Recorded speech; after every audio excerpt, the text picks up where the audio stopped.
Classes class 8 आज chapter 14 की exercise 14.3 start करते हैं विच इज तो उसका क्वेश्चन नंबर फर्स्ट है carry out following division. Division तो आप जानते हैं, तो क्वेश्चन इसका फर्स्ट पार्ट है 28x raise to power 4 divided by 56x। Okay, divide का पता है मुझे कि डिवाइड जो है वो means 28x raise to power 4 को डिवाइड करना है 56 से x से, है ना।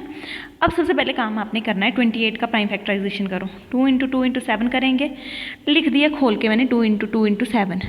एक्स रेज़ टू पावर 4 का मतलब है x को 4 टाइम मल्टीप्लाई, 56 के प्राइम फैक्टराइजेशन की 2 multiply by 2 multiply by 2 multiplied by 7 and लिख दिया मैंने यहाँ पे। समझ गए बात को।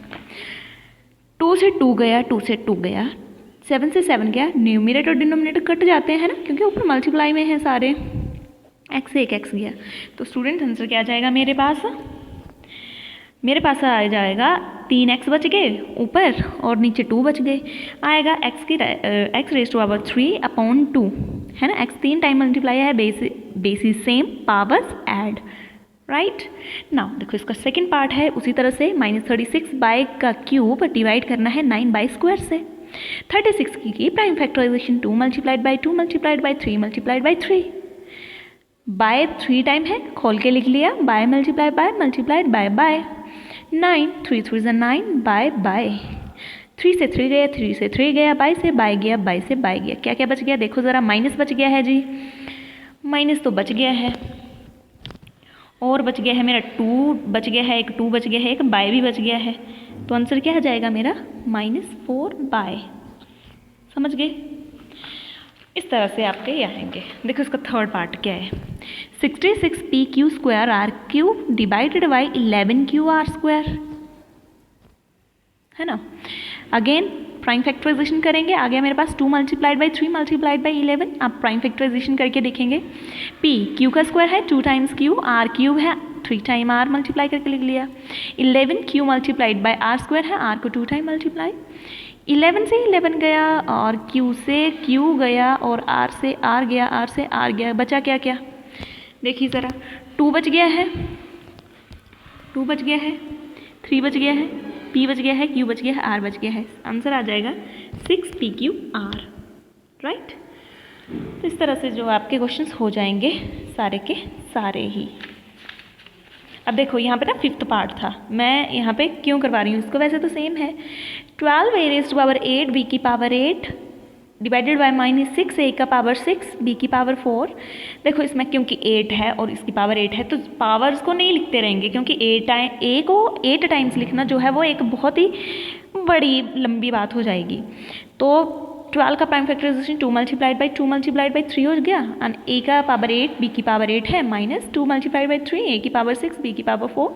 देखो इसको क्या करेंगे, पहले तो 3 से 3 गया बच्चों, 2 से 2 गया, 2 बच गए, नीचे माइनस है ऊपर ही जाता है, एक ही माइनस है ना, तो मतलब कि माइनस आना ही आना है, और नीचे लिखने का कोई मतलब नहीं, ऊपर लिखो इसको। अब देखो a रेज़ टू पावर 8 ये कैसे बन गया, a raise to power 8 upon a raise to power 6। तो आपने इसको पढ़ा है कि अगर बेसिस सेम है, बेसिस सेम है तो अगर और हैं डिवाइड में आपस में, लेकिन बेस सेम है, a बेस है और हैं डिवाइड में, तो पावर्स क्या हो जाती हैं आपस में स्टूडेंट्स? माइनस हो जाती हैं पावर्स। तो मैंने पावर्स को माइनस कर दिए जो नीचे वाले थे। मेरे पास आ जाएगा -2a का स्क्वायर b की पावर 4। समझ गए? Question number 2 very easy, same as 5x का square -6x divided by 3x। अब देखो क्या करना है, खोल के लिखा 5x multiplied by x -6x और 3x, कोई दिक्कत नहीं यहाँ तक। अब देखो यहाँ पे x है, यहाँ पे x है, अब ढूंढ रहे हैं हम, पिछली बार तो ढूंढा ही नहीं, क्योंकि पिछली बार सबके बीच में मल्टीप्लाई का निशान था, अब मल्टीप्लाई का निशान जो है वो माइनस का है, तो ढूंढना पड़ेगा। ढूंढ लिया तो जो ढूंढा उसको ब्रैकेट के बाहर निकाल दिया, ब्रैकेट के अंदर 5 नहीं आया है लिखा, x आ गया है नहीं लिखा, x कॉमन नहीं आया है लिखा, माइनस कॉमन नहीं आया है लिखा, 6 कॉमन नहीं आया है लिखा, x कॉमन आ गया है नहीं लिखा, अपॉन 3x। x से x बच्चों कट गया, बच जाएगा 5x -6 अपॉन 3। ठीक है, कोई प्रॉब्लम नहीं है इसमें। यहाँ पे देखो ज़रा, अब क्योंकि मैंने बोला खोल के लिखा था यहाँ पे, अब क्योंकि पावर जो है वो 8 है तो इतना बड़ा तो खोल के लिखना पॉसिबल नहीं है, मतलब ये जो है वो बड़ा लंबी हो जाएगी बात। तो फिर देखो सबसे छोटी पावर कौन सी है इसमें, 4 है सबसे छोटी पावर y की, तो उसको एज इट इज़ क्या कर लो, क्योंकि सब में y की पावर है लेकिन सबसे छोटी पावर है y की 4, उसको निकाल लिया। 3 नहीं आया कॉमन, लिखना पड़ेगा। बाय 4 आ चुके हैं, कितने 4 अंदर बचे, कितने बाय बचेंगे, बाय रेज़ टू पावर 4 बचेंगे। जब मैं मल्टीप्लाई करूँगी ना, इसका मतलब यही है कि अंदर मल्टीप्लाई करना है इसने, 3 बाय बेसी सेम पावर्स मल्टीप्लाई में ऐड हो जाएंगी तो 8 आ जाएगा। माइनस देखो 4 नहीं आया, लिखना पड़ेगा। बाय रेज़ टू पावर 4 ले लिए हैं, 2 जो हैं आने पड़ेंगे क्योंकि सिंपल ये प्लस होती हैं पावर्स, तो 4 to 6 आ जाएगा। प्लस 5 बाय जो है नहीं लिखा जाएगा क्योंकि बाय की 4 जो है नीचे मैंने लिख लिया है, बाय रेज़ टू पावर 4, तो बाय रेज़ टू पावर 4 से 4 कटा नीचे, ऊपर से 3 बाय का 4 माइनस 4 बाय का स्क्वायर प्लस 5 आ जाएगा। Get it students? इस तरह से बहुत ही ईजी क्वेश्चन है ये। अब देखो इसी में अगले क्वेश्चन में यहाँ पे देखो x बाय z सब में है, छोटी पावर्स ढूंढो। x की सबसे छोटी पावर कितनी है, 2 है। y की छोटी पावर कितनी है, 2 है। z की पावर 2 छोटी कितनी है, 2 है। अब देखो क्या बचा, बाई स्क्वायर ले लिया है, जेड स्क्वायर कॉमन आ गया है, x नहीं आया है, प्लस यहाँ से एक्स स्क्वायर आ गया है, जेड स्क्वायर आ गया है, बाई 3 है तो 1 लिखना पड़ेगा, प्लस एक्स स्क्वायर आ गया, वाई स्क्वायर आ गया, जेड स्क्वायर ले लिया है और 1 जेड लिखना पड़ेगा क्योंकि 3 है। 4x square by square Z square, तो ये जेड स्क्वायर ये कट गया, 4 2 ज़ा 8, तो मेरे पास आंसर क्या आ जाएगा, 2x plus Y plus Z. ठीक है, कोई प्रॉब्लम नहीं है इसमें। क्वेश्चन नंबर 3 पे आइए अब आप। 10x माइनस 25 है डिवाइडेड बाई 5, डिवाइड वैसे ही 5 लिख लिया। अब क्या करें, तो बहुत सिंपल है, प्राइम फैक्टर जो भी नंबर है ना उसको तो प्राइम फैक्टराइजेशन करके ही लिखना है। 2 मल्टीप्लाइड बाई 5 आ जाएगा, multiplied by x minus 5 multiplied by 5। किससे पता चला, ये कैसे पता चल रहा है, ये पता चल रहा है हमें प्राइम फैक्टराइजेशन से। Divided by 5 is equal to, यहाँ पे 5 है, यहाँ पे भी 5 है, और तो नहीं है, कुछ भी कॉमन नहीं है जी, उस 5 को बाहर लिख लिया। तो आ गया ये 5 तो आ गया है बाहर, x माइनस 5 बाहर, 1 है और 1 लिखना पड़ेगा, डिवाइडेड बाई 5, 5 से 5 गया, 2x minus 5 is your answer. ठीक है स्टूडेंट्स, कोई प्रॉब्लम नहीं है, इस तरह से आप ये क्वेश्चंस कर सकते हैं। अब ये देखो अगला क्वेश्चन देख लो, इसमें ये देख के रखा है डिवाइड में। अब यहाँ पे क्या करेंगे, 3 multiplied by 3 x square by square लिखा मैंने। देखो 3 पहले मैंने 24 को प्राइम फैक्टराइजेशन किया, अब 3 कॉमन आ रहा है दोनों से, सिर्फ इसकी बात कर रहे हैं, तो 3 क्या किया मैं अगले स्टेप में बाहर लिख लूँगी और अंदर बच जाएगा z माइनस 2 2 ज़ा 4 2 ज़ा 8 डिवाइडेड बाय, यहाँ पे भी कुछ हुआ है, 3 से 3 गया है, 3 से 3 गया है, ये जा सकते हैं क्योंकि ये ऊपर जो है वो मल्टीप्लाई में है, ये मल्टीप्लाई वाले चले जाते हैं, बीच में माइनस का निशान होता है तो वो ऊपर और नीचे न्यूमरेटर डिनोमिनेटर डिवाइड नहीं होते हैं अगर बीच में माइनस या प्लस का निशान हो। अच्छा, ये 1x से 1x कट जाएगा, 1y से 1y कट जाएगा, तो कितना बच जाएगा, 1x और 1y बच जाएगा यहाँ पे। ठीक है, मल्टीप्लाइड बाय 3, ये जो मैंने निकाला कॉमन वाला, z माइनस 8 और ऑलरेडी एक 3 बचा हुआ, इस 3 से अगेन 3 चला जाएगा, z माइनस 8 से z माइनस 8 कट जाएगा और मेरे पास आंसर क्या आ जाएगा, xy आ जाएगा। कोई प्रॉब्लम नहीं है, डिवाइड एज डायरेक्टेड है क्वेश्चन नंबर 4 में। देखो इसका फर्स्ट पार्ट है, ये इजी है बड़े ज़्यादा, 5 2x plus 1 3x plus 5 divided by 2x plus 1। तो देखो 2x प्लस 1, मुझे 2x प्लस 1 पूरा मिलना चाहिए ऊपर, और ये बीच में मल्टीप्लाई है ना, वैसे मैंने बोला कि प्लस और माइनस का निशान हो तो नहीं होते हैं डिवाइड, लेकिन जिसको पूरा, ये पूरा ही कट जाएगा और इनके बीच में क्या निशान है, मल्टीप्लाई के निशान है। अगर बीच में प्लस या माइनस के निशान होते तो नहीं कटना था, लेकिन मल्टीप्लाई के निशान है, ब्रैकेट का मतलब मल्टीप्लाई होता है, तो ये पूरा 2x प्लस 1 इस 2x प्लस 1 से कट जाएगा। Get it? तो यह आ जाएगा 5 3x प्लस 5 आ जाएगा। इसी तरह से आप ये क्वेश्चन कर सकते हैं। देखो इसका 5th पार्ट जो था, 5th पार्ट में ये मैंने लिखा इस करके, और x प्लस 1 से x प्लस 1 कट जाएगा, x से x कट जाएगा। क्यों कट रहे हैं, क्योंकि बीच में क्या है, मल्टीप्लाई के निशान है, ना कि प्लस माइनस के। तो ये x प्लस 2 x प्लस 3 आपका आंसर आ जाना है। ठीक है स्टूडेंट्स, क्वेश्चन समझ रहे हैं आप, इजी क्वेश्चन हैं। देखो क्वेश्चन नंबर 5 जो है थोड़ा सा समझने की कोशिश करना है इसको। यहाँ पे था y square plus 7 y plus 10 divided by plus 5, लिख दिया, कोई प्रॉब्लम नहीं है। अब देखो बाय के आगे क्या लगा हुआ है, जिसके आगे कुछ नहीं है, दैट मीन्स प्लस का निशान है और 1 लगा होता है, और यहाँ पे 10, 1 और 10 को मल्टीप्लाई करके 10 आता है। अब इस 7 के ऊपर ध्यान दो जरा, 7, इस 7 को इस तरह से तोड़ो कि जिन दो टर्मों में आप तोड़ने जा रहे हो उसको, उनको प्लस करें तो 7 आए, प्लस माइनस करें तो 7 आए, मल्टीप्लाई करें तो 10 आए। क्या बोला मैंने? सबसे पहले इसको मल्टीप्लाई करके देखना है, आ गया 10। अब इस 7, ये जो मिडल टर्म होती है, इसको इस तरह से स्प्लिट करना होता है कि इनको हम मल्टीप्लाई, उन दोनों नंबरों को हम प्लस माइनस करें तो वो मिडल वाली टर्म बने 7, और मल्टीप्लाई करें तो वो 10 बन जाए। तो देखो 5 + 2 7 होते हैं, 5 2 10 होते हैं, तो मुझे 10 भी मिल गए और ये मुझे 7 भी मिल गए। तो मैं कैसे लिखूँगी इसको? Y square plus 5 y plus 2 y plus 10 divided by plus 5। इसको ध्यान से देखना है इसको ज़रा। यहाँ पे दो टर्म्स में बाय कॉमन है, बाय एक बाय ले लिए, एक बाय अंदर बचा, प्लस इनमें क्या है कॉमन? 2 बाय प्लस 5, 2 5 ज़ा 10 अपॉन बाय प्लस 5। अब मैंने क्या बोला है कि ये दोनों कॉमन हैं, तो इनको लिखेंगे एक बार बाय प्लस 5, बाय प्लस 5 से कट जाएगा बाय प्लस 5, आ जाएगा मेरे पास बाय प्लस 2 आंसर। अगला देखिए m² - 14m - 32 divided by m + 2। अब देखो ज़रा इसे,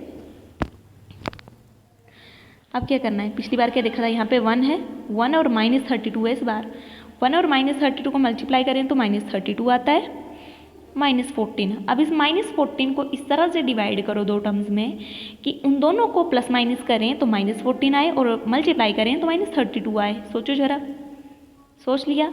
16 2 की बात कर लेते हैं तो 16 2 -16 + 2 होते माइनस हैं, आएंगे 14, निशान बड़ी टर्म का आता है, -14 आएगा, तो -14 ही मुझे चाहिए थे। अब आएगा यहाँ पे -32 चाहिए हमें, तो -16 और मल्टीप्लाई 2 करें तो -32 आता है, तो वही तो मुझे चाहिए था यहाँ पे। तो क्या आ जाएगा? मैं कैसे लिखूँगी इसको? 1m², 1 को लिखने की ज़रूरत भी नहीं है इसको, -16m, और देखो m तो ज़रूर लगाना है क्योंकि -16m + 2m कितने बनेंगे? 14m, -14m, -32 upon m + 2 which is equal to आ जाएगा कितना? यहाँ से m कॉमन आ जाएगा, m -16, और यहाँ पे देखो -2 लेंगे, -16 2 = 32। अब यहाँ पे माइनस का देखो, ये कैसे ले लिया? अगर मैं यहाँ पे माइनस कॉमन नहीं लेती तो मेरे पास क्या आता? सॉरी, यहाँ पे प्लस ही आएगा, यहाँ पे +2 तो ले लिया, m बचा माइनस, है ना, 2 16 2 = 32, तो ये सेम आ गए, ये और ये सेम आ गए, दैट मीन्स मेरा क्वेश्चन क्या है? सही है m + 2। तो m + 2 और जो दो बार आते हैं उनको कितनी बार लिखते हैं? एक बार m + 2, और m + 2 से m + 2 कट जाएगा और आंसर आ जाएगा m - 16। अगला देखते हैं 5p² - 25p + 20। क्या बोला था? यहाँ p के आगे क्या है? 5 है, तो 5 और 20 को मल्टीप्लाई करके देखा 100 आया। ये ध्यान रखना है, इसको और इसको मल्टीप्लाई करने पे जो आता है वो आना चाहिए 100, वो मल्टीप्लाई करके 100 आना चाहिए। और प्लस माइनस करें तो उन दो डिजिटों को प्लस माइनस करें, उन दो नंबरों को अगर प्लस माइनस करें तो -25 आए। सोचो ज़रा, सोच लिया है तो देखो ज़रा, -20 - 5 आ गया -25, क्योंकि माइनस माइनस होते प्लस है, निशान आता है माइनस का, तो -25 ही मुझे चाहिए थे ना। -20 मल्टीप्लाइड बाय -5, माइनस माइनस होते प्लस हैं, मल्टीप्लाई में माइनस माइनस प्लस होते हैं, प्लस का निशान आता है, 25 = 100। तो ये बन जाएगा मेरे पास 5p² - 20p - 5p + 20 upon p - 1 and which is equal to, देखो ज़रा यहाँ पे देखो ना ज़रा, 5p कॉमन आ रहा है, कैसे? 5p ना, और एक p बच गया अंदर, माइनस। ज़रा करो टेबल की, 5 के टेबल में 20 आते हैं? जी हाँ आते हैं, 5 4 = 20 माइनस 5p, 5 4 = 20। अब आप सोच रहे होंगे ये माइनस कैसे आ गया बीच में, ऊपर तो है ही नहीं। सोच रहे हैं क्या आप? ऐसा सोच रहे हैं तो सोच सकते हैं। देखो मुझे यहाँ पे p - 4 चाहिए था, अगर मैं ये प्लस माइनस नहीं लेती बाहर तो मेरे पास क्या आना था? -5 - p + 4 आना था, लेकिन मुझे माइनस चाहिए, बीच में। तो अगर मैं माइनस ले लेती हूँ और देखो माइनस ले लेती हूँ तो माइनस जब अंदर मल्टीप्लाई करके -5 जब p से मल्टीप्लाई करेंगे तो कितने आएंगे -5p ही तो आएंगे, तो यहीं तो आएंगे। और माइनस माइनस क्या होता है, प्लस हो जाता है, +20 आएंगे। तो इस तरह से मैंने ये निशान ले लिया। अब देखो ये आ जाएगा 5p - 5। अब क्वेश्चन ठीक है क्योंकि यहाँ भी p - 4 है, वहाँ पे भी p - 4 है, p - 1 अगेन कटा तो नहीं अभी भी। अब देख रहे हो आप यहाँ पे 5 है, यहाँ पे भी 5 है, इन दोनों से मैं क्या करती हूँ 5 को कॉमन ले लेती हूँ। तो 5p - 5 1 5, तो ऐसे किया जा सकता है इसको। तो ये p -1 से कट जाएगा ना, ये p - 1 तो आ जाएगा 5p - 4। Get it. जरा इसका 7th पार्ट देखिए। 39 बाई का cube 50y² - 98 divided by 26 by square 5y + 7। 39 क्या बोला, नंबर को क्या करना है, प्राइम फैक्टराइजेशन कर लेनी है। बाई का क्यूब प्लस मल्टीप्लाइड बाय, यहाँ पे देखो जरा 2 मैंने यहाँ से कॉमन ले लिया है। एक तो मुझे ये पता चल गया कि यहाँ पे पीछे है 0 और यहाँ पे है 8, मतलब कि ए ईवन नंबर है। और ईवन नंबर जो होते हैं वो हमेशा 2 से तो डिवाइड हो ही जाते हैं। तो 2 इसका एक फैक्टर होगा, तो मैंने 2 को बाहर ले लिया।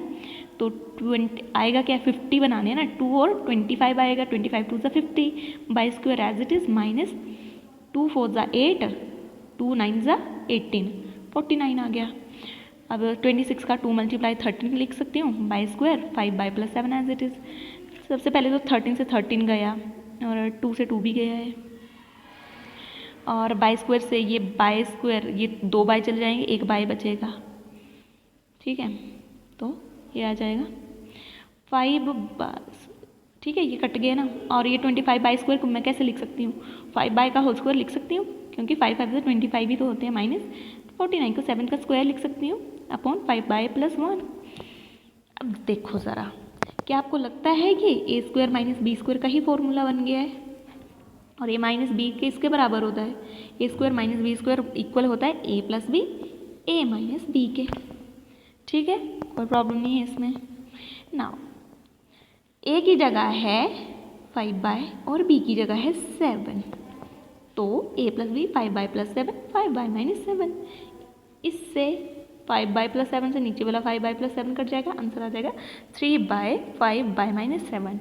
कोई प्रॉब्लम नहीं है इसमें। इस तरह से आप समझ के इन क्वेश्चंस को करिएगा, बहुत इजी क्वेश्चंस हैं ये। Thank you.